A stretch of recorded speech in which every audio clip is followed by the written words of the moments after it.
Dikeledi andro ratsy miforona amin'ny ranomasimbe indianina vinavinaina hiditra any amin'ny tapany avaratry Madagasikara ny sabotsy izao ny meteo. Antananarivo sy ny manodidina raikitra indray ny fahatapahan-jiro miandry ny sitrapon'ny jirama ny mpanjifa. Fitondrana ankehitriny tokony hanome lesona ho an'ny herisetra ve hoy Rivo Rakotovao.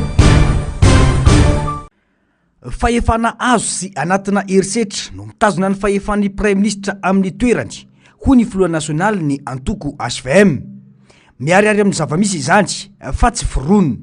fandrahonana, fanagadrana ary herisetra tonga hatrany amin'ny tribonaly ny zavamisy eto amin'ny firenena. Tsy ny Premier Ministre lehibe ny gouvernemanta arak'izany no ilaza sy hanome lesona ho an'ny malagasy ka hiteny fa tsy mankasitraka fikatsahana herisetra hoy ihany i Rivo Rakotovao. Tena fahefana ao anatin'ny herisetra mampitazona ny Premier Ministre amin'ny toerany sy izao fitondram-panjakana izao. Io raha mahita io io raha mahita io fanagadrana teritery amin'ny olona tamin'ny fifidianana sensisa ny resaka ataoko hoe fanondranana entana sarobidy eto amintsika. Zany anie zavatra violence daholo zany. Iza manao an'izany za Rakotovarivo ve mavita an'izany? Rakotovarivo ary nitifiriny zala grenade lacrymogène inona no vitako amin'izany eo nefa milahatra tsotra zao maneho ny hevitra amin'ny tsy fankatoavana ny fomba fitantanana firenena. Ny Premier Ministre indray ve androany andeha hiteny hoe tsy ankasitrahany resaka tena manapatra fahefana amin'ny alalan'ny violence ireo na resaka tribunal zany fampiasana maramily zany fampiasana vola mankarenina zao fitondram-panjakana zao sy fahefam-panjakana. Ny ainana zany tamin'ny fifidianana, ny ainana daholo zany, ny ainana androany vo ny ainana maly nanakatrana an'le ranamana tao amin'ny le hoe Jean-Luc. Herisetra daholo zany, herisetra ataon'ny fanjakana zany. Inona moa inona no ataoko zapanohatra Rakotovarivo ohatra an'izany zao maneho ny hevitra. Raha nisy fanjakana ty herisetra indrindra dia ity fitondrana ity ho ihany ny fanamafisana. Vahoaka tsy afaka maneho hevitra satria izay samy teny dia fonja no miandry azy. Niarahana hita ny samby dokotra nahazo ny député fetra Ralamozafimololo sy ny sekretera jeneraly ny antoko Tim Marina Randriamasinoro. Nanandrara ara-pitsarana noho ny fizaram-baovao mikasika ny fanjakana ihany koa i Patrick Raharmanana ny volana Jolay 2024. Mbola betsaka ireo olona nogadraina izay misy fifandraisany amin'ny resaka politika sy fanehoan-kevitra toa andry Henri Laurent Razasson na i Roly Mercia, Mbola Rajona, Lola Rasomaharo, Mahery Manandafy, Stanley Ramarvelo sy ny maro hafa. Olo-pirenena mijoro nanakina ny fifidianana ny rotsahan'ny olona tsy mizaka zo pirenena malagasy no darofana lacrymogène tonga hatramin'ny fampiadinany samy malagasy tamin'ny rivotona ireny. Hatramin'ny maso ivovahiny nitondra ny fanehoan-keviny sy ny tsikera manoloana ireo zavatra tsy mety eto amin'ny firenena aza mahita loza ihany koa. Ny zava-misy eto dia miainga amin'ny lafiny lalàna, ny fampiasana ny mpitandron'ny filaminana, ny fampiororona ara-moraly. Toa manamafy ilay famaritana ataon'ny mpandinika raharam-pirenena sasany fa anaty fonja be mitafilanitra ny malagasy ao anatiny izao fitondrana izao. Maloana ireo rehetra ireo dia nanamafy Rivo Rakotovao fa tsy ny Premier Ministre ankehitriny mihitsy no tokony hiteny fa tsy mankasitraka herisetra.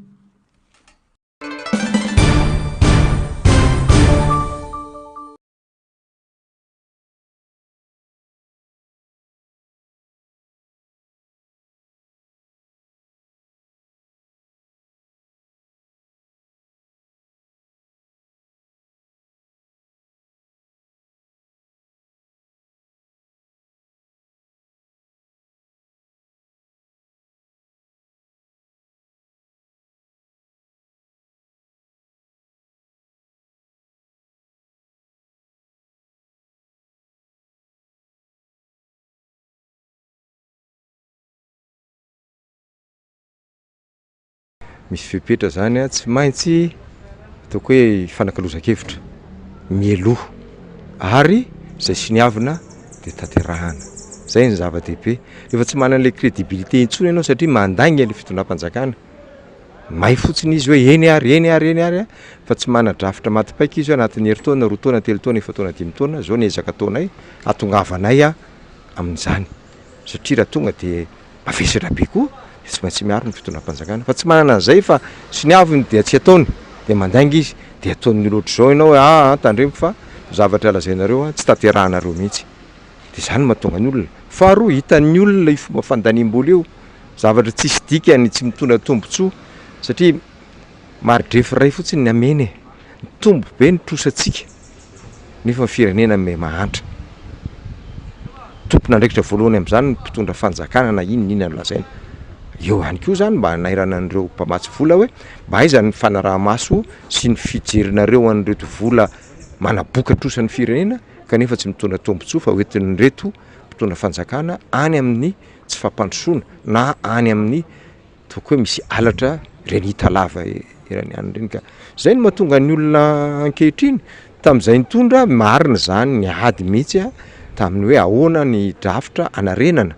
fanarenana satria potika ny toekarentsika tamin'ny hiditra tamin'ny 2014 de misy drafitra matypaika mihitsy de narahana zay tsy tonga de nanaiky hoe eo no eo de atao ampiakarina tam'izany ampiakarina ohatrany hoe 700 ariary ny pétrole de tsy nanao zahay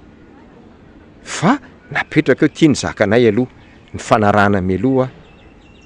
nanao an'izany reo fa tsy manaraka izy 900 ny teti-bola miodina eto Madagasikara dia fanampiana sifindramam-bola avy any ivelany avokoa misy antony anefa fa tsy tonga ho azy ny fahasahin'ireo mpamatsy vola amin'izao fotoan'izao raha mahita ny fomba fandaniam-bola fahatany tsy mipaka any amin'ny tombontsom-bahoaka ka mahatonga ireo mpamatsy vola vahiny manery ny fitondram-panjakana malagasy ampiana ny fandaniam-bola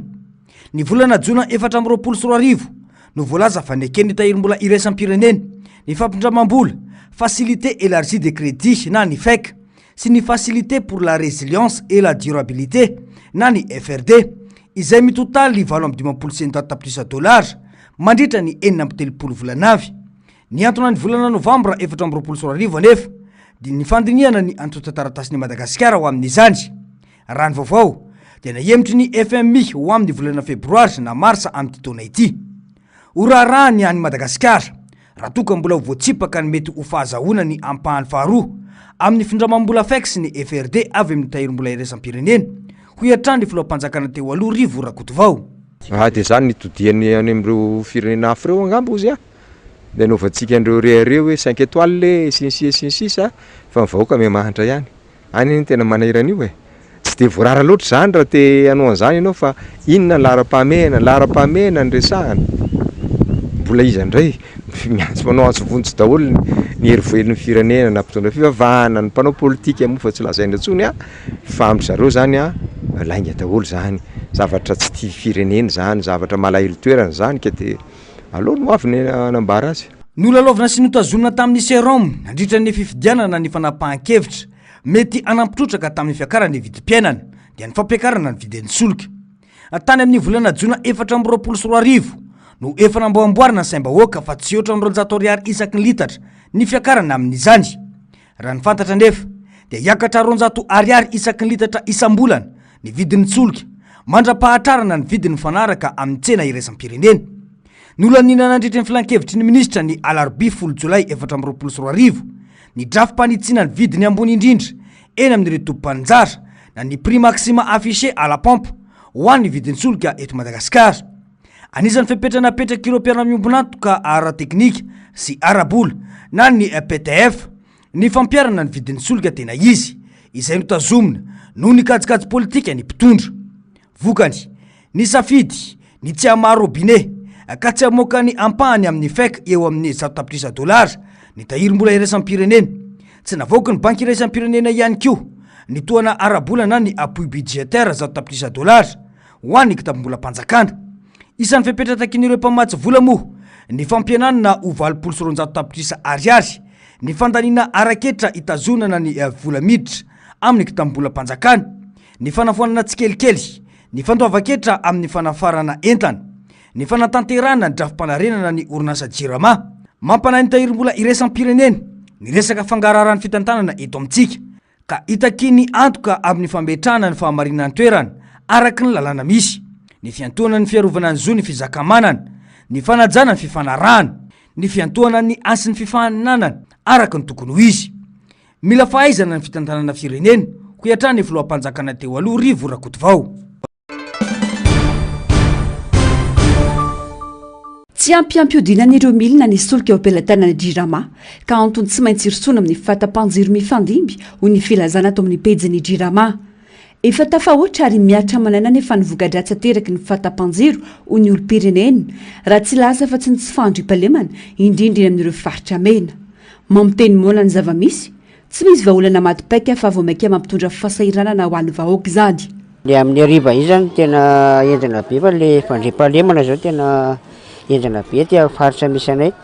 manomboka eo amin'ny fito eo zany le izy verina dia tsy verina raha tsy any amin'ny 12 alina amin'ny 1 alina efa ny tena ao anatin'le tsy fandriampahalemana eto an-tanàna tena enjana be mihitsy tena ohatrany tsy hitako aloha izay vahaolana netiny zareo ohatrany eo ihany eo dia tena mijaly zany izay vahoaka majinika amin'le izy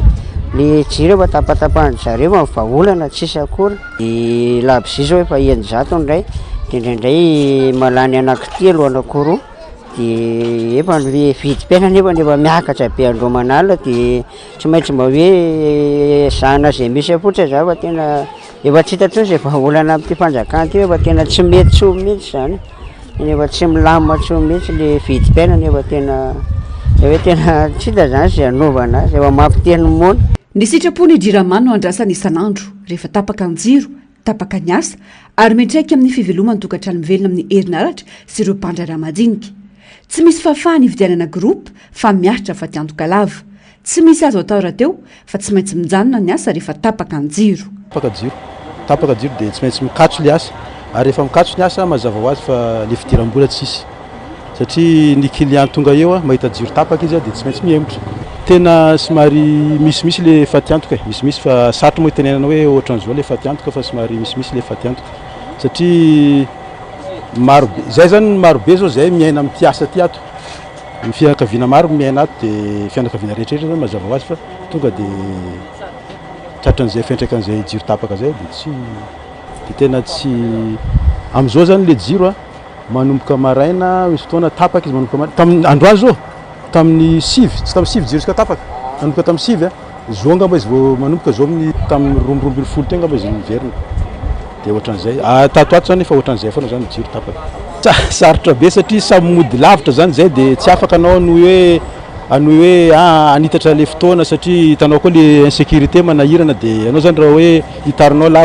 hitarina zany le fotoana iasana ohatra hoe fito mody ny sasany mbola mody any Anosibe sasany mody any Tosy sasany mody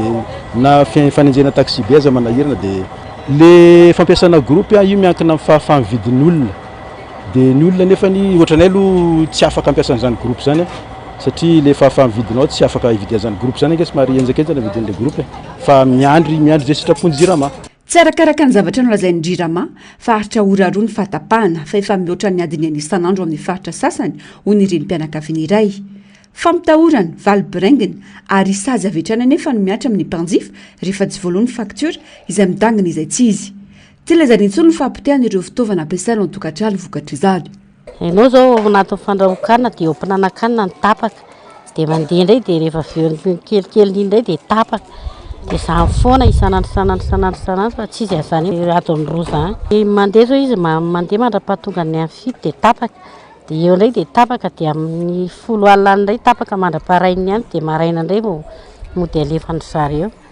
zany foana aloha dia efa tsy mety soa fa dia mividy izay zavatra mba hoe mividy labozia ianao vidy zavatra zay mba hoe andrasana an'le jiro tapaka efa iainana isanandro to mivaro any raha ny zavatra tsapanay aloha dia tena tsy mahavaolana izy zay zany fatany fa mety an'le madinika nefa le madinika tena mijaly satria vidin-jiro midangana be nefa ny jiro tapahany foana isanandro ka manana télé zao zay tonga dia mipoaka le télé satria miverina tapaka le jiro dia mipoaka ny télé anay dia zao zay tsy mijery télé tsony satria natapaka an'le jiro le miverina tapaka iny ny télé mipoaka raha vao tsy tonga herinandro vidin-jiro dia efa misy sazy aloha indray efa ohatrany anaovany raha matahory ianao hoe misy sazy aloha dia ohatr'izay foana ny ataony any jiro miakatra tena miakatra noho ny taloha nanao fitarainana ianao dia izy ny zareo indray no mitrerina fampanantenana fampandriana drisa izay hatrany no misy ataon'ny fitondram-panjakana fa tsy misy vahaolana matotra sy azo tanderaina ary maharitra afaka atolotra ny vahoaka vao tsy elakory izay no nilaza ny filohampirenena fa enatra amin'ny 20% ny fatapahany herinaratra eto andrenivohitra tao ihany koa ny filazana fampina ny volandrirama mpandehanana ireo milina mpiary herinaratra mandeha amin'ny solika fanohitra amin'izay aloha ny zava-misy enana ankehitriny miampy ny fiakaran'ny vidim-piainana tsy voafehy sy ny sosialim-bahoaka tsy misy fijerena miditra amin'ny telo volana faharoa anatin'ny taom-pianarana efatra amby roapolo amby roa arivo 5 amby roa arivo amin'izao fotoana ny tetiandrom-pampianarana eto Madagasikara. Efa saikany verina AW ny akamaroan'ireo mpianatra na eny amin'ny sekoly miankina na tsy miankina amin'ny fanjakana nanomboka androany. Telo volana izay iankina ny fampianaran'ny iray manontolo satria mandritra izany ho amin'ny tanany fandaram-pianarana sady anomanana ireo antota taratasy ilaina hiatrana ny fanadina-mpanjakana ho an'ireo izay hiatrika izany. Ao anatin'ny fanomezana toromarika ho an'ny mpampianatra mahakasika ny famitana ny programa rehetra ao anatin'ity telo volana faharoa ity satria ity telo volana faharoa ity moa zany no famitana izay programa izay ary indrindra hidirana ao anatin'ny examen official zany amin'ny préparation ny examen ho an'ny ankizy na ny fikarakarana dossier na ny fanomezana ny toromarika rehetra amintsika miteny izao dia anatin'ny famorina ny ray aman-dreny mba ahafahana mamea ny toromarika ny taratasy ilaina rehetra mahakasika ny examen satria raha antsika malala fa ny fomba fiasa mahakasika an'izay taratasy-mpanjakana izay fangalana bulletin de naissance dia somary manahirana ary milahatra be ny fangalana an'izany amin'ny fotoanan'ny examen ohatr'izao dia amin'izao zany izay dia ao anatin'izay fanamboarana sy fanatanterana an'izay. Intaona taorian'ny fandalovany Covid ny vaivay teto amintsika dia mbola mitoetra ny takaitrana velany. Mbola anatin'ny fanarenana izany tanteraka ny sekoly hatramin'izao. Dia misy ny fandaminana izay aty anivon'ny sekoly ahafahana mampitombo ny letan'ny ankizy ao ny anivon'ny fampianarana satria raha hitantsika efa tamin'ny 2000 moa zany coronavirus fa ireny fotoana izay tsy nianarana maharitra ireny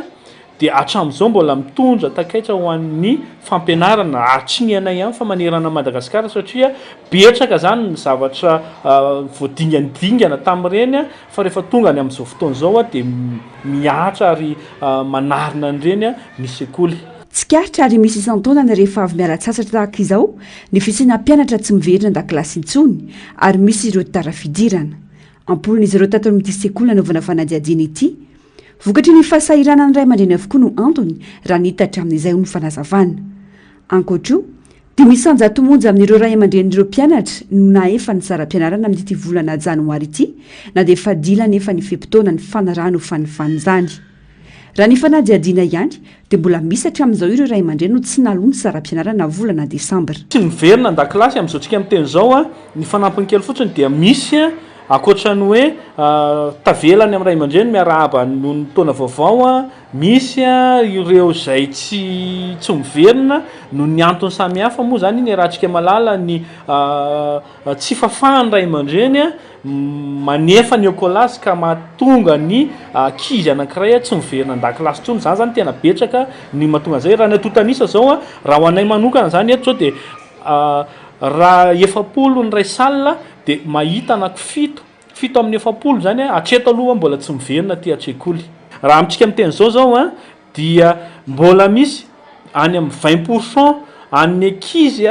tsy naloa saram-pianarana Desambra. Amintsika miteny zao ny janvier ngambany raha misy zany atao hoe 5% zay nandoa écolage ny volana janvier nefany efa dila ny fotoana izay fandoavana ny écolage satria isaky ny 5 volana hitrahana. Mila fanarenana sy fanatsarana goavana avy amin'ny fitondram-panjakana ny fampianarana indrindra ny amin'ireo sekoly tsy miankina manoloana ny fahasahiranana miatra amin'ny sekoly ankehitriny.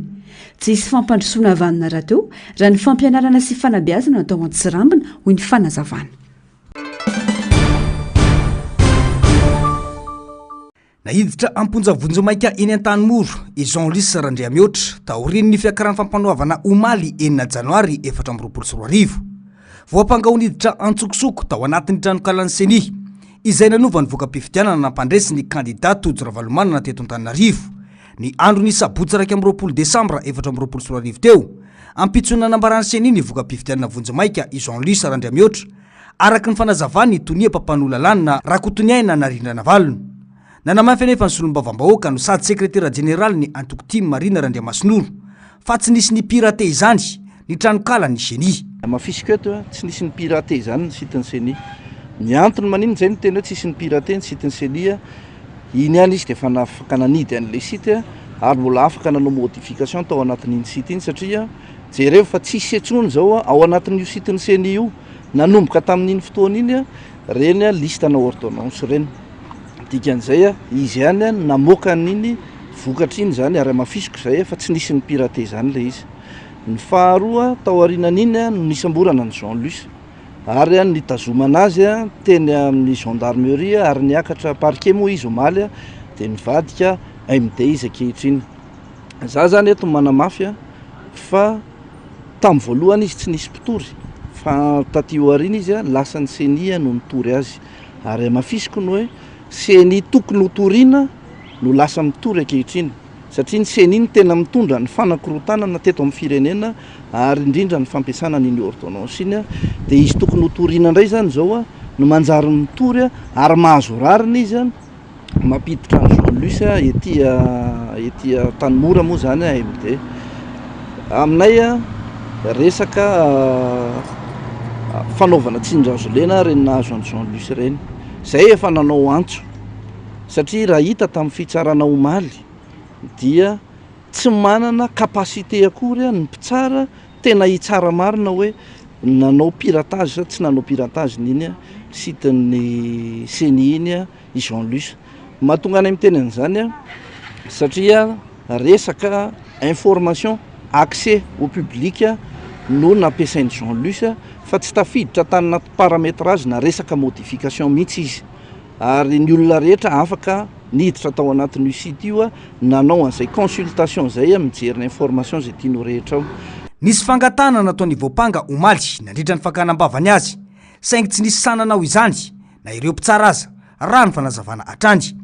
Misy antony ihany koa mahatony CENI tsy sa manao fitsiriana na audit io tranokala io fa tsy hoe atao endrikendrika sy tondromolotra fotsiny ihany ho iatrany Irina Randriamasinoro. Ary tamin'ny fotoana omaly dia mbola niantso ary rehefa niantso an'izay hatry ny ela i Jean Luce hoe ameo ordinateur zahay idémontrenay fa public ty site ty a fa tsy resaka mila login na mila mot de passe ahafahana mitsofoka ao fa hatramin'ny mpitsara omaly dia tsy sa nampiasa an'izay ordinateur zay. Efa fangatahana hatreny amin'ny gendarme ny ahafahana manao an'izay idémontrena hoe tsy misy fanamelohana tokony ho atao amin'ny Jean Luce kanefa ny moa zany a tsy nisy sana miseho an'izay ordinateur zay ary natao fitsarana ary tsy sana mioaka an'izay a dia voaka fotsiny didy rehefa avy eo hoe AMD Jean Luce zany. Ny tiana ho amafisina nefa ao anatin'le izy dia efa nanao antso zay hoe tsy tokony amin'ny alalana mpitsara zay tsy mahalala ny resaka informatika fa adevitra informatika fotsiny a no anagadrana na amelohana ny Jean Luce fa zay efa nanao antso hoe raha tena fantatry ny CENI fa NDB ny firenena ny information tazominy raha nisy ny piraté ny sitiny dia tokony nampiantso auditeur avy hatrany izy mba misy expert zany ary nampinoida ary tokony mandefa audit mijery an'io sitiny CENI io hoe nisy ny piraté tokoa ve dia mba rapport d'audit amin'izay ny resahana hoe nisy ny piraté le izy dia tracena iza no piraté azy satria tokony ho hitan'ny auditeur zany fa tsy amin'ny alalana hoe fitoriana fotsiny dia tiana ho aletika Jean Luce dia tiana ho aletika izy. Raha izao zava-misy izao dia misy mampanahy fa tsy misy azo antoka avokoa izany ny vokatra ara-pifidianana rehetra na vokin'ny CENI hatramin'izay satria na olon-tsotra aza izany afaka manova sy miditra ao amin'ny tranokalan'ny CENI io ho iatrany ny fanamafisany. Raha ohatra ka mbola lazaina fa piratage na site no nitazomana Jean Luce ny antony dia tsotra io site io zany ary io logiciel io ny ankinan'ny ny NDB ny firenena satria amin'ny alalan'io site io no amoahana hoe reto indray ny olom-bo fidy vaovao na hatramina filoham-pirenena hoe tia no lany filoham-pirenena zany mivoaka ao anatin'io site io reto ny solombavam-bahoaka mivoaka ao anatin'io site io reto ny be ny tanàna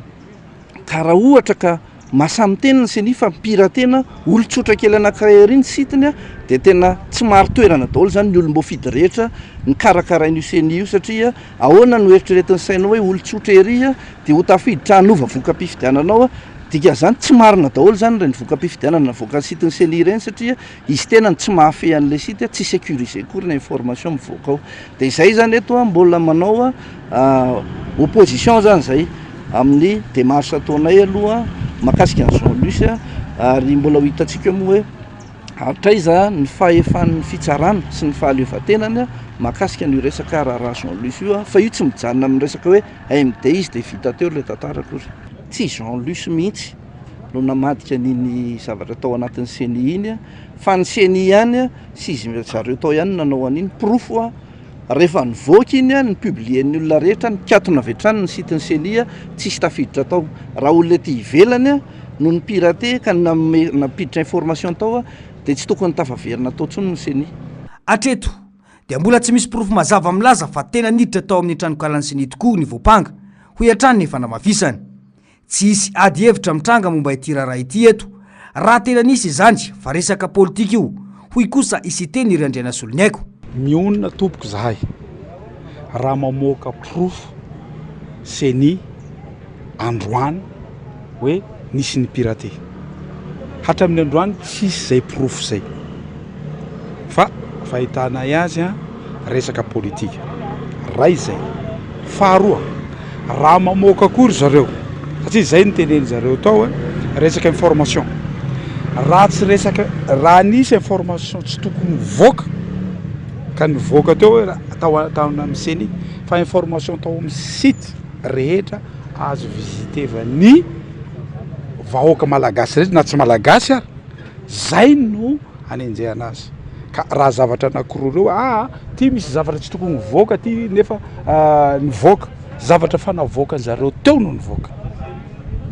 fa resaka politika le izy. Tonga nitsidika Anjan Lisrandria mihoatra teny Antanimora moa ireo delegation avy amin'ny fanoerana androany raha tsy aivina dia nisy tranga tamin'ny fifidianana filoham-pirenena farany teo tao amin'ny seni rehefa nandritra ny antsapaka dia tsy tao anatin'ny anarany mpitondra ankehitriny io fa avy eo nampidirina nafana be ny resaka tsy tokony ahakandida azy tamin'izany satria tsy nizaka zom-pirenena malagasy. Aina ho toy izany ity tranga ity ho iatrany Irina Randriamasinoro.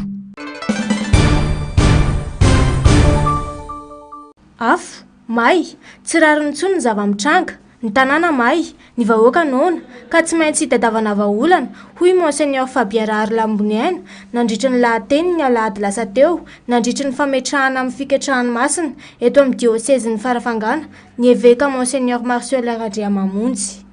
Hotsika mpitondra fanjakana misaotra anareo tonga eto. Ny évêque moa dia tokana ihany ny tanjonany Andriamanitra sy ny vahoaka. Ka dia miava isika rehefa mifanompo vahoaka, miady isika rehefa tsy miaraka amin'ny vahoaka. Ny vahoaka ihany, vahoaka trany, vahoaka mandrakizay. Na ho an'ny mpitondra, na ho an'ny mpanohitra. Fa nalahelo izay évêque omaly. Tsara be ny sakafo nomeny Monseigneur Gaetano anay omaly. Mbola ninana ny tsy fihinana zay omaly. Nonne tsara ny sakafo fa nalahelo izahay. Ary tsisy ny fantoka tamin'ny sakafo fa hoe grave niala avy any Manakary izahay ho tonga ty may afo tsy rariny tena tsy rariny zavatra mitranga eo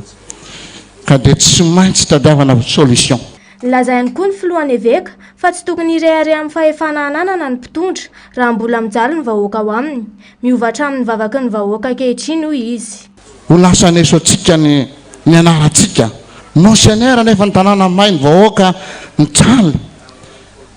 honorable nefa ny tanàna may nefa ny vahoaka mijaly, ministre nefa ny vahoaka nona nefa mijaly. Tsy maintsy diavana solution may so ta miova ny vavaky ny kristianina hoe ety antany tanasakana amin'ny afo be. Tsikaritry ireo évêque teo anivon'ny fiangonana katolika nandritry ny fandehanany azo amin'ny Farafangana ny sabotsy lasa teo fa maina ny tany foana ny zava-maitso. Nambara ny fahavarina amin'ny fahavalo hafa ny mpitondra ka tsy mijery intsony ny andehiben'ny mponina. Ny tena fahavalo izy dia ny anoanana. Nanamafy mihitsy azy Monseigneur Fabien Rarlamboniaina fa ifampinana eto isika raha mbola tsy voavahy izany olana anoanana izany. Tena aloha satria tsy mandro ny conscience anay iverina ialan'ny Farafangana manana ny image tena hoe mainty. Monseigneur Benjamin nitomany omaly satria izy ny tena milaza aminay fivoriana évêque hoe diocèse maitso Farafangana nefa omaly nanohitra azy ny zava-misy. Noho izany tena tsy maindray andro fa may nandritra ny fotoana maharitra satria de kilomètre. Eniko lehibe ho anay raha tsy miteny an'izay ho retany horen-danitra satria isika variana amin'ny fahavalo hafa fa ny tena fahavalo a dia ny anoanana ny anoanana ny anoanana ny anoanana ary ifampinana eto a isika manakavy ary ho sarotra ny raharaha etsakilany dia nanamafy tokoa ireo ny tatsaha fa niaina tsy toy ny tamin'ny taondasa ny vokatra indrindra ny vokabary tamin'ity taona ity ny aina izany vokatra ny tsy fahampiny rano araka izany ho ratsy ny kalitaon'ny vokatra ary tsy misy ny azo atao amahana izany olan'izany raha tsy misy ny rano le vary aloha zany a misy fa maivana tsy tahaka ny taloha fa zany hoe isaorana an'Andriamanitra hoe nomeny aloha fa tsy hoe niala maina tamin'izao na o zany noho le tsy fisian'ny rano zany a dia maivamaivana le voniny raha ohatra zao ianao hoe tokony azo 5 kitapo amin'ny ketsan-droa dia lasa hoe 1 kitapo ny sisany azonao maivana mihitsy le voamboary maivana tena hitanao hoe maivana zany tsy tahaka n'le hoe misy rano tsisy azo atao satria tsisy na ny dobo raha tsisy okobanaka amin'le tanimbary akory fa dia hoe miandry zay rano fotsiny fa zay aloha rehefa hoe misy rano sy niany izy dia manisy vitamine sina vitamine rariny hoy ireo mpamboly raha miakatra amin'ny vidim-bary eny an-tsena noho ny fahamafisan'ny fiakarana eny amin'ny tanimbary amin'izao haintany izao eo koa ny fiakaran'ny akora ilaina ho amin'izany tsy misy firenena androsa izany raha mbola ny vahoaka sy ny mpiasa ao aminy no fadiranovana sy tsy mahavelon-tena tsy mbola nisy olombavambahoaka sany ilaza sy ny tety teto amin'ny firenena fa tsy ilaina ny fampiakarana karama ho an'ny mpiasa-panjakana raha tsy tamin'izao fitondrana izao nilaza mantsy iresy olombavambahoaka fa miteraka fiakarany vidim-piainana ny fampiakarana karama io 3 taona katroka nefa izao tsy nisy fampiakarana karama nataon'ny fanjakana teto fa tsy nitsahatra niakatra andro manalina atrany ny vidim-piainana tokony hiaiky ny fanjakana fa lany bala manoloana ny olana mitranga eto hoy ny randrana sindikaly eo zany le mahatonga nenentiny vandrana sindikaly hoe so de ohatran'le fitenin'ny tanora zany ny fanjakana hoe tena lany premiera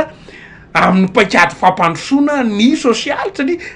tsy fiteny fotsiny ny hoe miagisitra ny firenentsika fa tena iainana ny tokony atao izao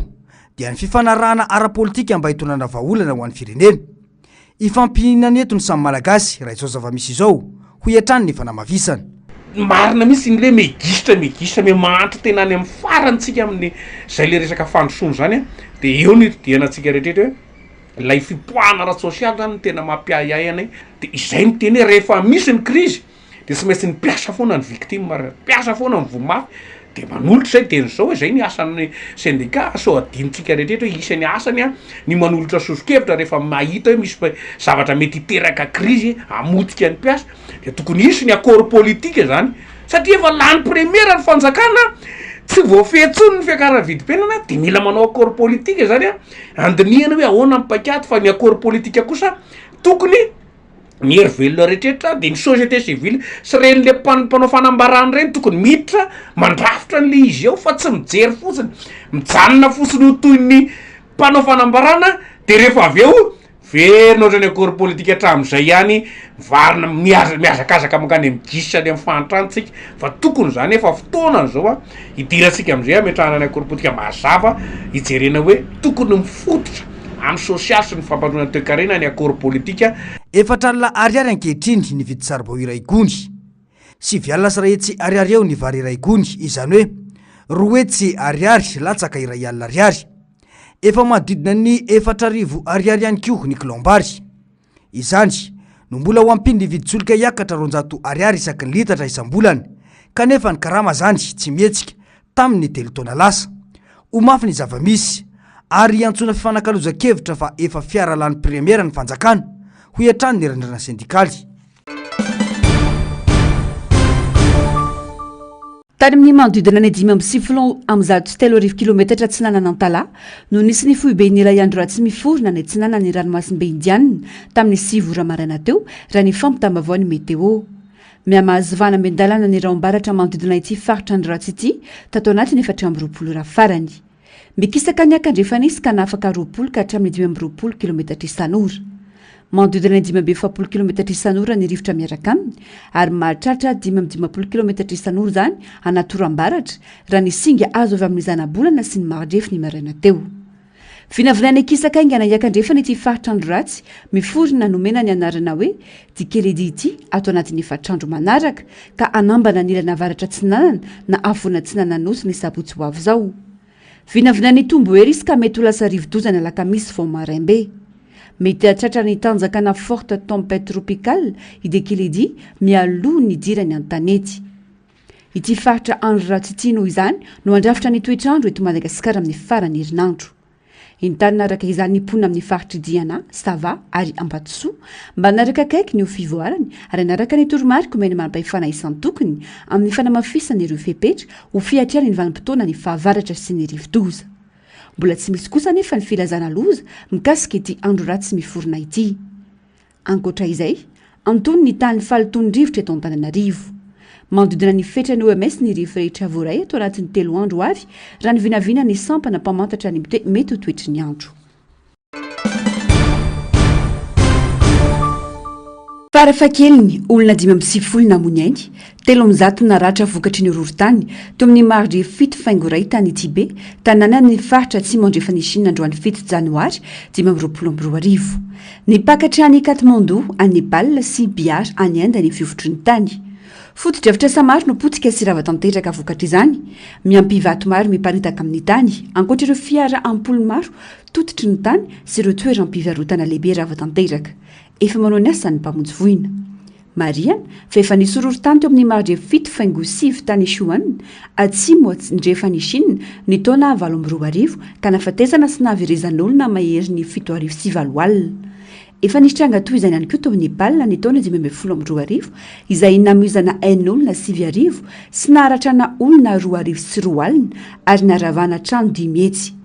Tsy afabela ihany koa ny faritry Gansu ao avaratra andrefana tamina horohorontany na Irvaika ny taona 13,2 izay nafatesan'olona 7,700 ary ny taona 4,2 nisina olona 900 maty tao Yunnan atsimo andrefana.